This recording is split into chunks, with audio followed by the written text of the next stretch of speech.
Hey, welcome back. All right, so tonight I want to talk about what I would do if and my advice to anyone, specifically my advice is towards men, but I think it's universal to all people. But any guy who's graduating high school in a month and a half here, or I guess you could even take this advice if you're starting over. But if I was graduating today in 2025, I would definitely go into the trades, hand down. Unless I had a knack for math and a true desire for something like engineering, or I was passionate about medicine, I would go into the trades, no ifs, ands, or buts about it, because the demand is so large.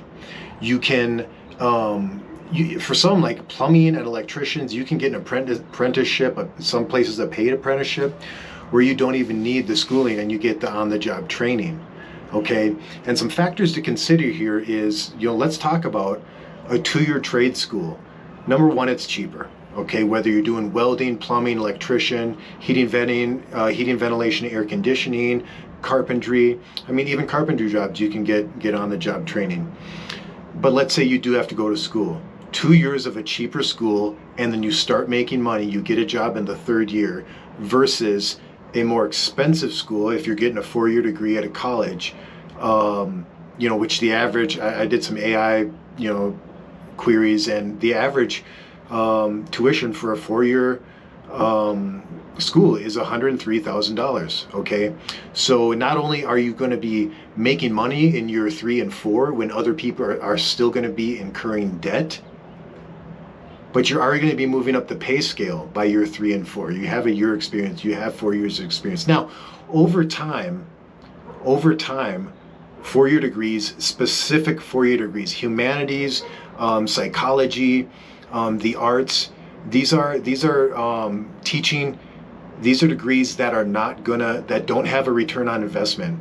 The incomes are not going to scale as high. The starting incomes are not as high, or there are just so many people with those degrees that it's extremely difficult to find a job in those fields. Okay, but things like engineering, medicine, I would throw law in there. Anything, especially like petroleum, chemical engineering, electrical, you're gonna have no problem finding a job anywhere, everywhere. I mean, worldwide, basically. Remote working is such a nice thing to have these days. A nice perk to have with a job. I mean, if you want to travel, which a lot of this channel is about, it's a great thing to have. But I would go into the trades, hands down. Now, over time, once you've been into a field for so long, you are going to hit kind of a maximum of your trade skill, and that's going to be lower than what your maximum would be if say you had an IT degree, computer science, etc. What I would do at that point is I would either transition into ownership, or if I was, spend less than you earn, save the difference. If I was really good with money, I would look at starting some type of business. It wouldn't even have to be owning my own plumbing business, owning my own electrician business. It doesn't have to be that. There's so many other things we can do in 2025 and in the coming years. I think the opportunities are just very bountiful. Some other things you can do. Say you don't want to get a 4-year computer science degree, you can do the coding boot camps. Okay. Yes, AI, and look, I got into IT at a good time.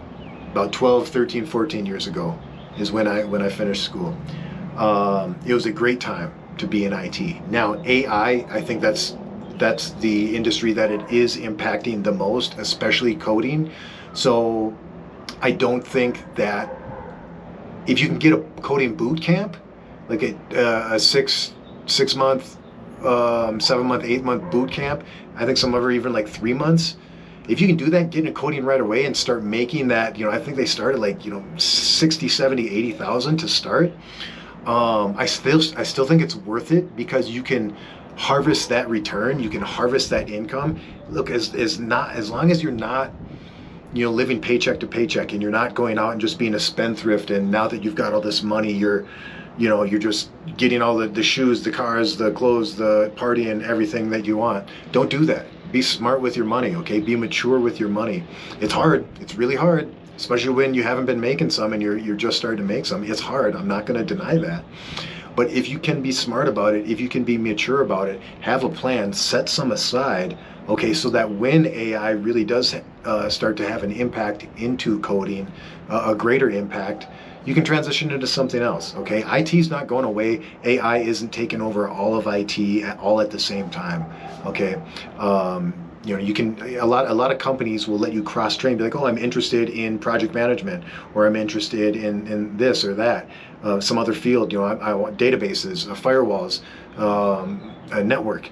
I want to learn this, and a lot of companies look, it costs money for turnover, okay? And IT is one of the highest turnovers because, and here's a little secret. The way to make money in IT is actually to change companies every 2 years. Every 18 months to 2 years. And that's how I got to an income, a very healthy income that I'm at. My friends who stayed at the companies, the first 2 companies that I worked at, who stayed there and are still there, are still, I mean, this is a decade later, they are still making quite a bit less than I am, okay? I even felt guilty for moving companies that often, all right? I felt guilty about it.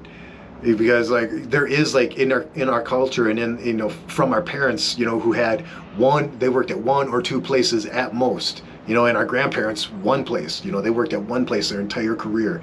So that conversation and that teaching was still going down to the next generations. But I'm telling you, in 2025, if you work in IT, the way to make the most money is to move jobs every 18 months to 2 years. Why? Because if you're only waiting for your annual review, and let's say you get the top marks and you do the best job for that year, and usually it's capped out if you beat all your marks and you get exceptional, it's a 5% raise, okay? Let's say you get that, all right? You worked your butt off to get that and you got the raise, maybe a bonus. When you acquire skills, the same skills you got even if you would have stayed at this company, when you acquire those skills and you fill out your resume properly and you put that back out on the market, you are now immediately testing that market to see what your value is. And a lot of times with the skills you've gotten, you're going to jump to a higher income faster than if you stayed with that company, okay? And look, in 2025, corporations are, I don't even think this is an opinion anymore. They are more about the bottom line, more about making money, and less about loyalty than they've ever been before, okay? As soon as you are gone, you are forgotten. Okay, maybe not by your friends who have worked there, but the manager who runs that department is looking for a replacement for you, and they are going to find a replacement for you, okay? If you die, God forbid, if I die, my company is going to find a replacement for me immediately. Someone below me is going to step up, all right?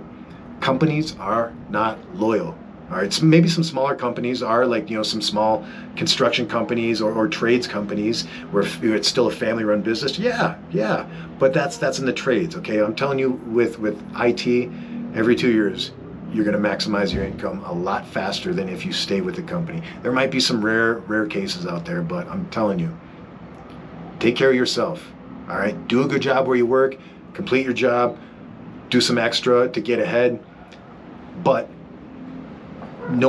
there's nothing illegal about throwing your resume out there with your new skills and saying, hey, I just want to test the waters. There's many times where I've done that, and I've stayed at the company I'm at. I like it. Okay, I like where I'm at. It's good people. If you find a place with good people, I mean, that's worth a lot of money in itself. Having a positive work environment that you don't dread going into. Look, there's a company, a very big company in the United States that I used to drive into every morning, and there's a couple of jobs I've had like this, and where you sit in your car in the parking lot before getting out, and you're like, what the hell am I doing with my life? What the hell am I doing with my life? All right, it's not a fun situation being in there. All right, but if I was let's get back to the topic. If I was graduating today, I would go into welding. I would go into electrician. I would go into plumbing, heating, ventilation, air conditioning, carpentry. All right, truck driving, another good one with a very fast school, and you're going to get a job right away. Okay, it's going to be a long time, I think, before Automated trucks really make a dent into the industry, into the career field. Okay, my dad drove truck, my uncle drove truck, I drove truck for a little bit. I love driving. Okay, it's a fun job. The hours are tough, but hey, when you're just starting out, when you're just graduating high school, it's time to grind. It's time to grind. Yeah, enjoy life a little bit, but it's time to grind. And again, always remember, spend less than you earn, save and or invest the difference. No matter how much you make in life, whether you're a barista making minimum wage for the rest of your life and you don't have an ambition to get one of these career fields, if you can spend less than you earn and save and or invest the difference, that is the boring knowledge, the boring wisdom that most of us ignore, but what makes a difference. Okay, get attracted to slow wealth. It sucks at the beginning. It is slow like a turtle at the beginning. But once you start seeing that compound growth, and once you get a chunk of money that you can actually do something with, whether you buy a rental house, okay, or you invest it into some capital to start a business, that's when you see it pay off. Okay, spend less than you earn, save or invest the difference, and or invest the difference. All right, that's all I got. Real quick one. If you're graduating this year, congratulations. Make some smart moves. Let me know what you do. Like, subscribe, share, and thanks for watching.